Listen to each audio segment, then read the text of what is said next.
Kjo është vetëm një nga vështirësitë me të cilat përballet Ertani, i cili lëviz nëpër rrugët e Çajirit me ndihmën e një karroce elektrike.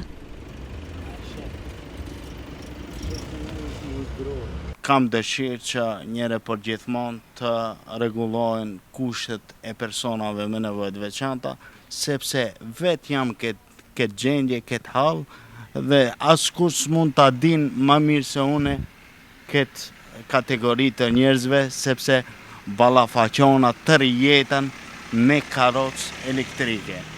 Problemi më i madh janë trotuaret e zëna nga makinat e parkuara dhe mungesa e infrastrukturës së përshtatshme.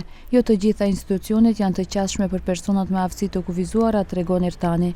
Këto pengesa fizike kufizojnë lëvizjen dhe cënojnë sigurinë e tyre. Po vështira pak se. Duhet qarkullosh nëpër rrugë. Po. Si çdo ditë.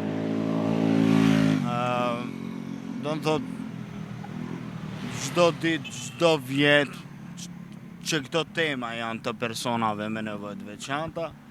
Ertani, si kryetari i shoqatës Sosvita, kërkon nga Komuna e Çajirit të ndërmarrë masa konkrete për të përmirësuar infrastrukturën rrugore dhe për të garantuar qasje të barabartë për të gjithë qytetarët, ndërtimin e rampave sipas standardeve ndërkombëtare, mirëmbajtjen e trotuareve, heqjen e pengesave fizike dhe vendosjen e sinjalistikës së përshtatshme. I kisha thonë kryetarit që ta bëjë një zemër ma human ndaj kësaj kategorie dhe t'i ndihmoj kësaj kategorie në Çajir.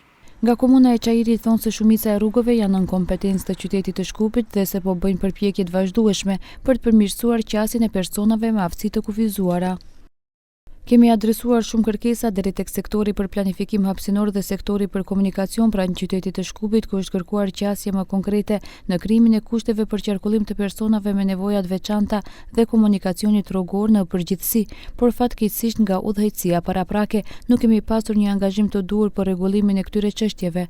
Shpresojmë se me udhëheqësinë e re do të kemi bashkëpunim më të ngushtë dhe kërkesat tona do të futen në programet e qytetit të Shkupit për vitin 2026. Ndryshe nga shoqata Sosvita kërkojnë edhe ndihmë financiare nga institucionet publike, sepse siç thonë, në umbrellën e tyre janë mbi 400 persona dhe nuk mund t'i ndalin me ndihmë.